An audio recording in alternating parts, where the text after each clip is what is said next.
Welcome to CivilNet. My guest is Artyom Tonoyan. He is a sociologist researching religion and politics in the South Caucasus at the University of Minnesota.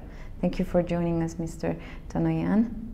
Thank you for having me. It is an absolute pleasure to be in your studio and to be interviewed by our host.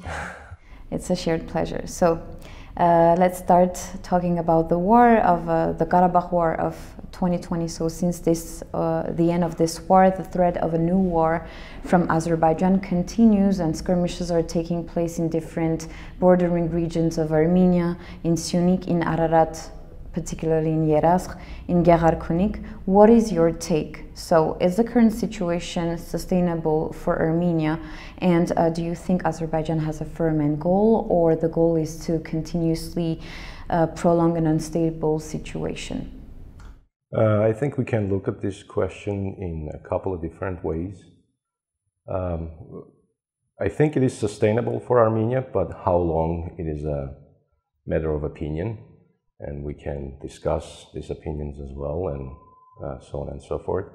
But Azerbaijan, looking at how the political life in Azerbaijan is structured, how the country's leadership is looking at the conflict, we can safely say that they both have an end goal in mind, which is to claw back or claw as much territory as they can without incurring any diplomatic or economic or political cost. And I think it is to be expected by your adversary. You have to always know that adversary, whether you give an inch or 2 inches, your adversary is ready and is willing to take a mile instead of those 1 or 2 inches that you're willing to concede. The other thing is that Azerbaijan looks at the situation in Armenia, and they are playing sort of a whack-a-mole game with Armenia to create as many problems as they can to disorient the Armenian leadership, to disorient the Armenian population. And by so doing, they will essentially prop themselves up to be sort of a garden of stability in the South Caucasus. Whether they will be able to achieve this goal with any certainty is open to debate. But I think that's the goals that they're pursuing. They are not two different goals. They are the same goal, essentially, in the same continuum, to keep Armenia unstable and using this instability to achieve certain political goals that they can then present to their population and say that, see, we are a winning country, and so on and so forth.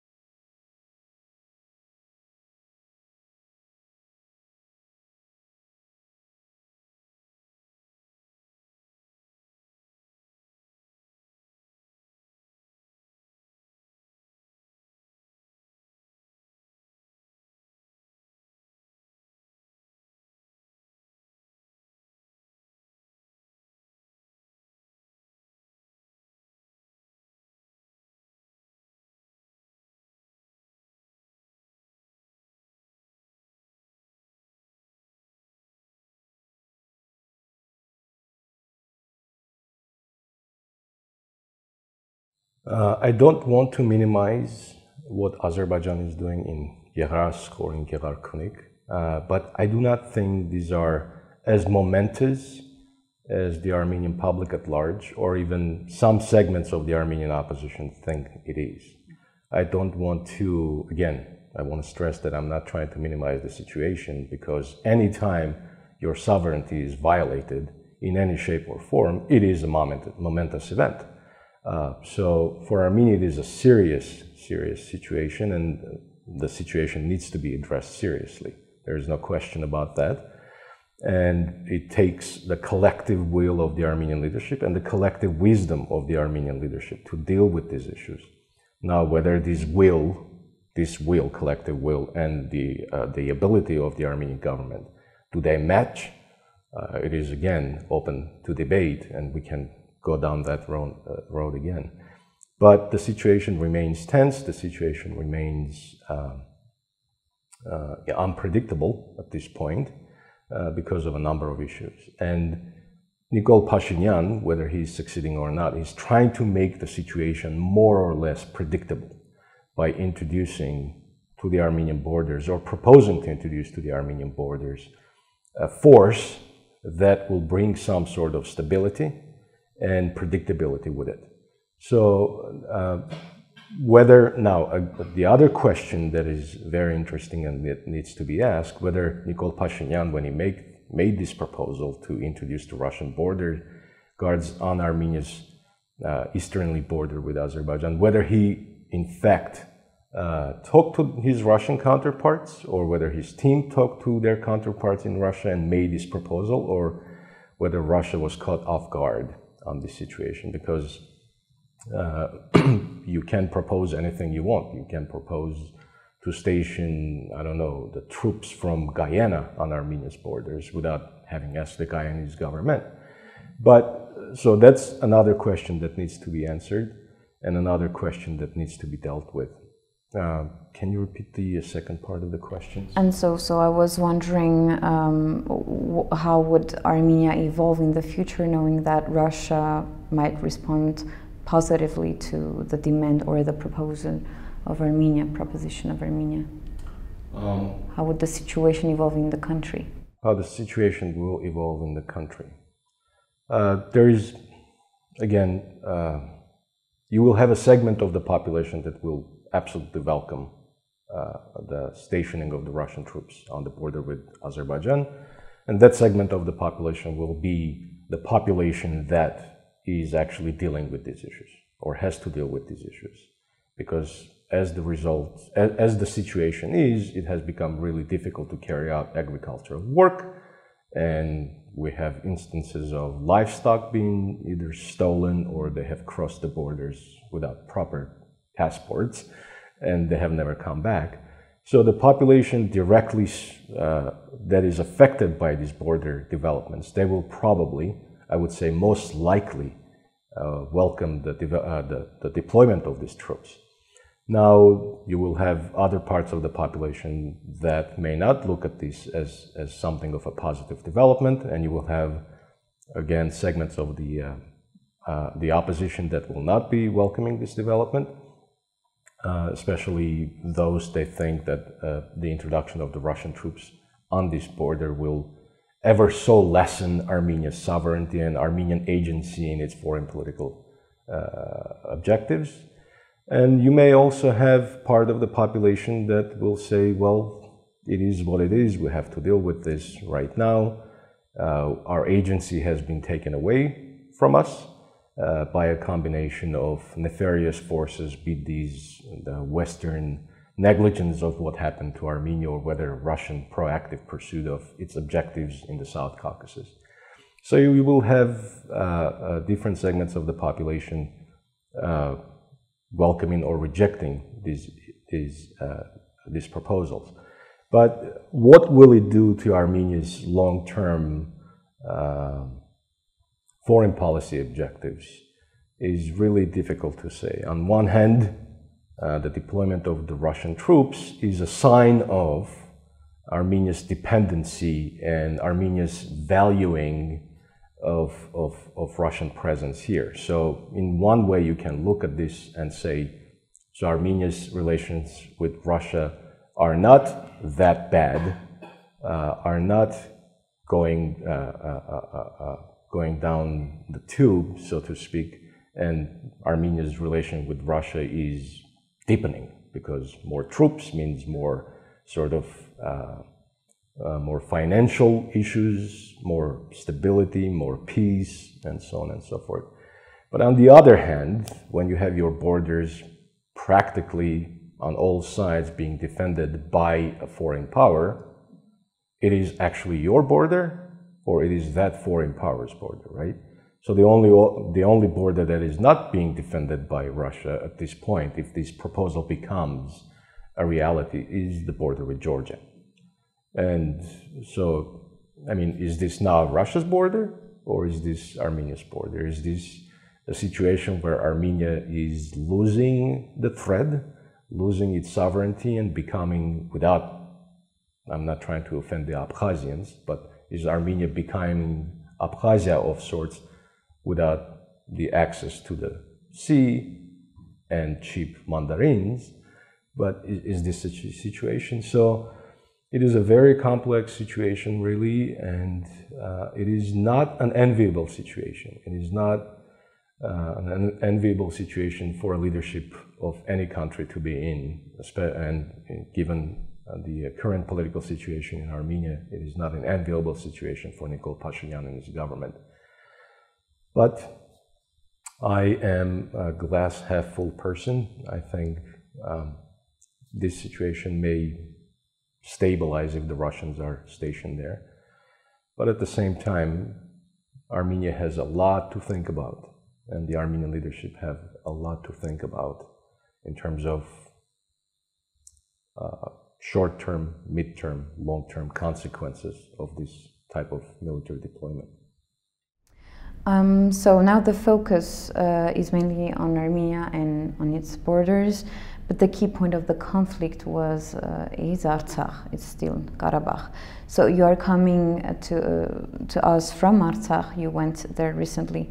So what is the situation there? You're a sociologist, so you talked with people, I guess, and you observed the society, the new shaped society in Artsakh. How's the situation there? And do you feel like Artsakh is still the main issue for Azerbaijan, or the cursor moved to Armenia? It is a very good question. Now, there are, again, a couple of issues. I spent around 4 days in Artsakh, not long enough to completely absorb all the clashing perspectives, but long enough to understand some of the discourse that's happening. Having talked to the political leadership, as well as your taxi driver, you're a sociologist, you always have to talk to your taxi driver because they're supposed to know everything about the country. And I also talked to some young professionals, and I also talked to regular your typical Artsakhtsi that was having a good time in the public park and so on and so forth. So there are sort of clashing views that on some occasions appear to be rather reconcilable, but most of the time do not appear to be reconcilable to each other. And these views differ in almost the extremes of how they understand Artsakh right now and the future of the Artsakhtsi. So some people were not as hopeful. They think the issue is basically solved in Azerbaijan's favor. They think that they have no future in Artsakh, and they are making it clear that within the next 3 or 4 years, as the time runs out on this 5-year deal of the Russian troops promising and keeping the peace in the territories, they think that within the next 3 or 4 years, they are working towards an exit plan. Some people, they think that they have no future in Artsakh. They have lost, their homes. They have lost their livestock. They are living a life of penury, and their best bet is to move either to Russia or to some European country or the United States. So they're actively working, some of these people, not most of them, not all of them obviously, but some of these people are making these contingency plans because there is much uncertainty about the future of Artsakh as in some sort of entity with some sort of recognizable contours of sovereignty, or not even sovereignty, but recognizable contours of being an entity of some sort. So you have that perspective. I wouldn't say they are loud as some of the most hopeful voices I have heard, but they're loud enough. And then the government in Artsakh and the Armenian government here and the international community, the international actors have to absolutely pay attention to these voices. Are they willing to see an Artsakh without Armenians? Which means Artsakh without Armenian churches, without Armenian cultural artifacts, without any number of Armenian things and Armenian beings, Armenian humans. So that's one question. The other question was, or the other issue that came across was that, you know, the Russians are here, and Russians, wherever they have gone, whether this is a statement of fact based on you know, empirical evidence, is that Russians, if they come to this area, they will be hard pressed to leave, and they will not easily leave this territory. So the Russians have come, and they will be here for a long time. So that is a guarantee enough for us to, you know, roll up our sleeves, get to work, and start building Artsakh in whatever shape or form it is right now. Make it better, make it more habitable place for the Artsakhtsis, and make this a place where the Artsakhtsi will grow his family, his progeny in some sort of peace and security. So these were some of the narratives that, when you talk to people, these are the couple of the narratives that emerge, and they are strong, and people talking about them are firm, so to speak, in their beliefs. So those are some of the stuff I observed. And as regards to Azerbaijan, Azerbaijan says the issue is solved. Okay, good. But is it really? If the issue was solved, everybody would know about it, and not the least the OSCE Minsk Group co-chairs, and, you know, the Russian government separately, the French, the Americans. They haven't sent the signals that the issue is solved. So Azerbaijan can claim anything. And the situation, you know, the universe of hard facts, the universe of the reality, using some fancy sociological terms here, is very, very different from your wishes. So Azerbaijan can claim all it wants. The things on the ground are different, and some very powerful countries disagree with this assessment. Now, Azerbaijan makes this claim largely for its own internal consumption and for the consumption of the Armenian open society, which takes some of the statements that emanate from Baku for what they are worth,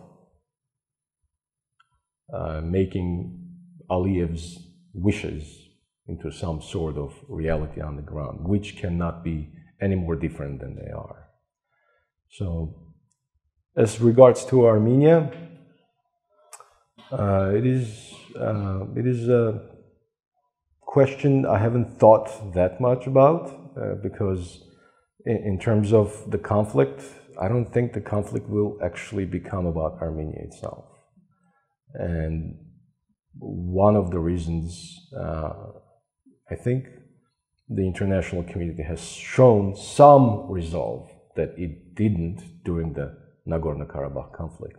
And I think it is an absolute scandal for international organizations and international bodies that a sovereign state in the 21st century is invading another sovereign state. And we don't know what these costs may be, but I think some form of a cost will be forthcoming to Azerbaijan. Okay, so if let's move from Azerbaijan and Armenia to Turkey, actually. So during the war in the fall of 20, you wrote an article for the journal National Interest, and you wrote that there is a significant evidence that Turkey is the main instigator of the current Karabakh war, and it was proven that they were pretty much involved. The country has been involved in every step of the way, from the preparation to the execution of the Azerbaijani war plan. In the Armenian memory, Turkey is synonymous with the genocide of 1915. But how do we reconcile Turkey's policies towards Armenians in 1915 and 2020? And in which way are they different? Are they similar? And how can we talk about this without creating a confusion for international observers? The memory of the genocide is something that will not ever go away, right? It has been a formative event for the Armenians globally, not the least the Armenians here. But Turkey of yesteryear, the Turkey of 1915, is very much different from the Turkey of 2020. The Turkey's international standing as today as 100 years ago was damaged, but Turkey also, there are much more robust international legal agreements that are binding on Turkey, and Turkey would rather, I mean, if Turkey would like to flail its arms and, you know, have clawback territories or claw territories from its neighbors and so on and so forth, but there are other factors that are constraining its behavior on the international stage. Yes, it has done some damage in its immediate neighborhood, in Syria, in Armenia, and in Libya. It is an ambitious country.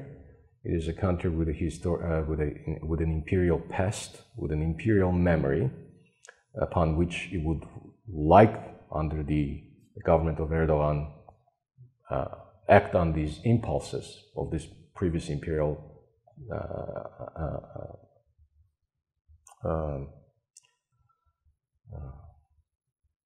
imperial memory, sorry.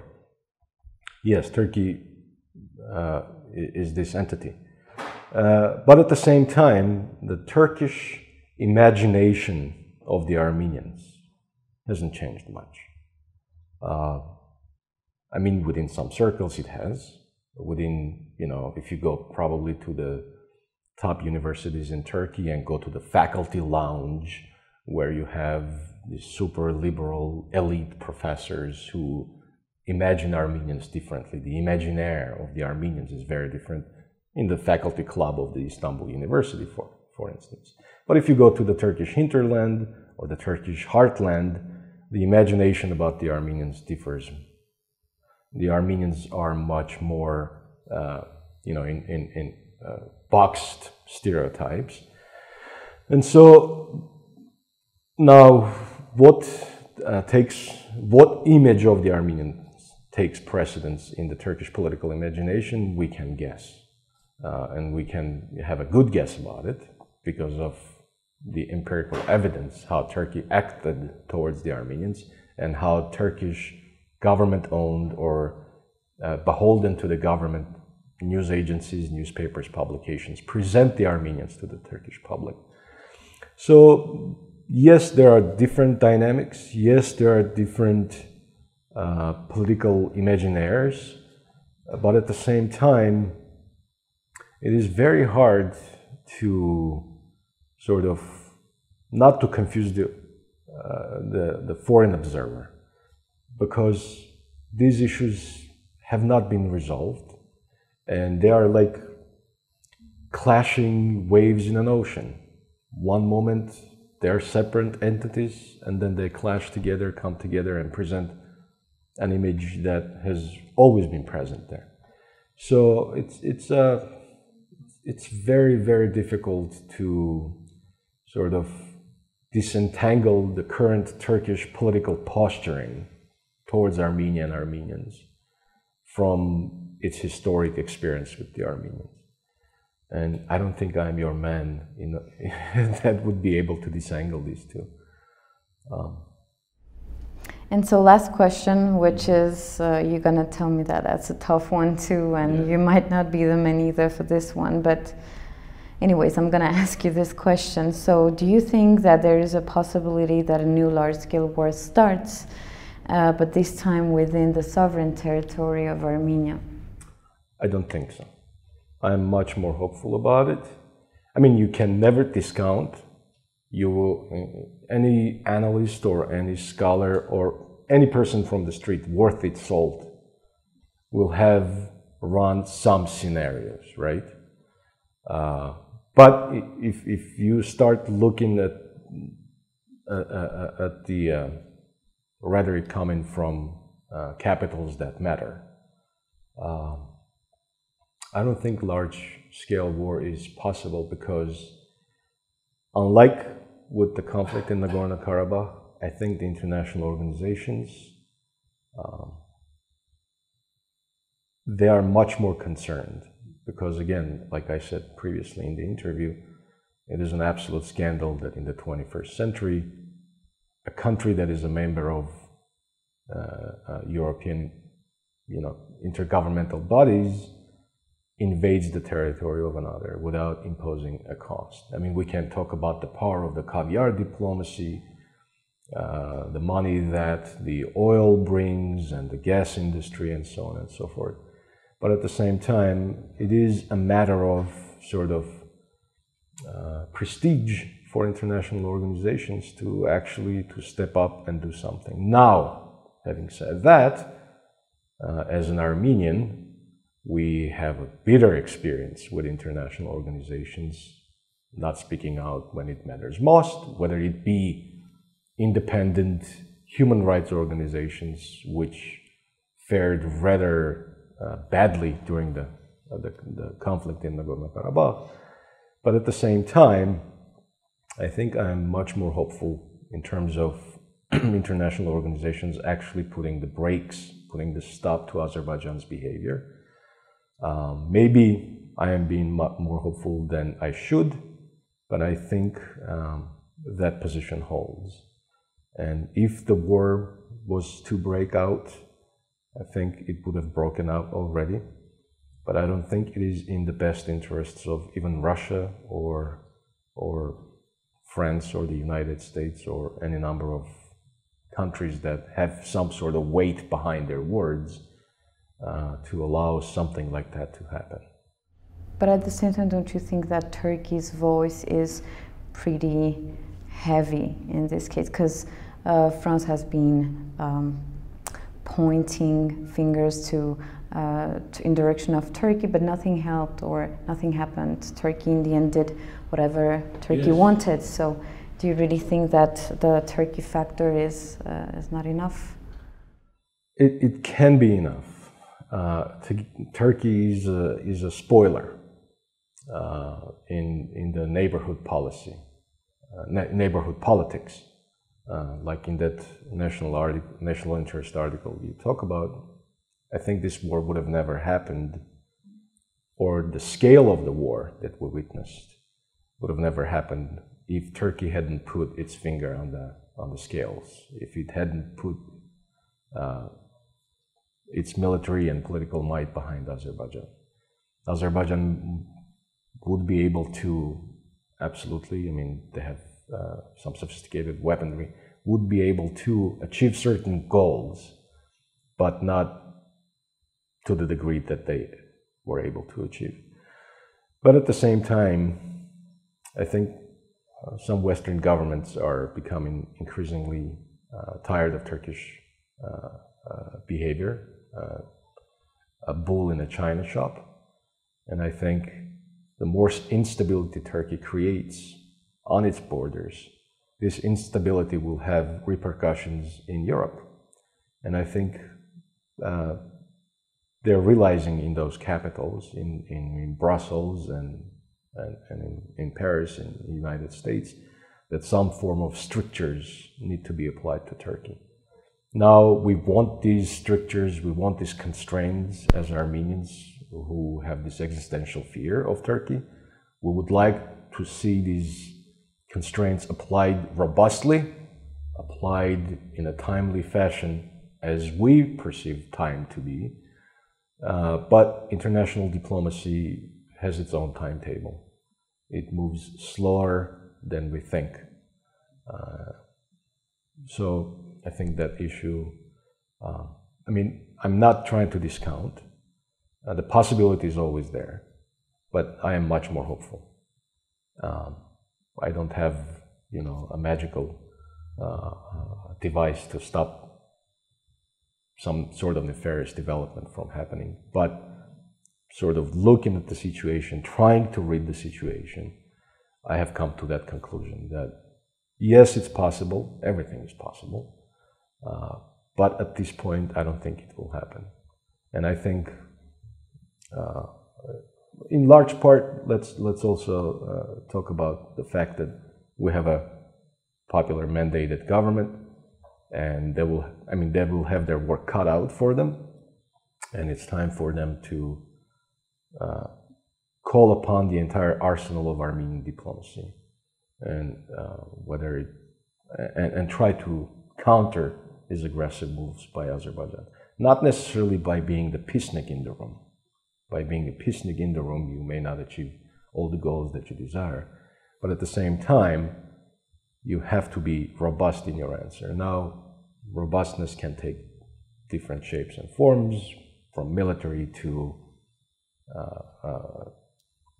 making phone calls to Putin, to Biden and their people, and try to get something done. But this robustness needs to be there.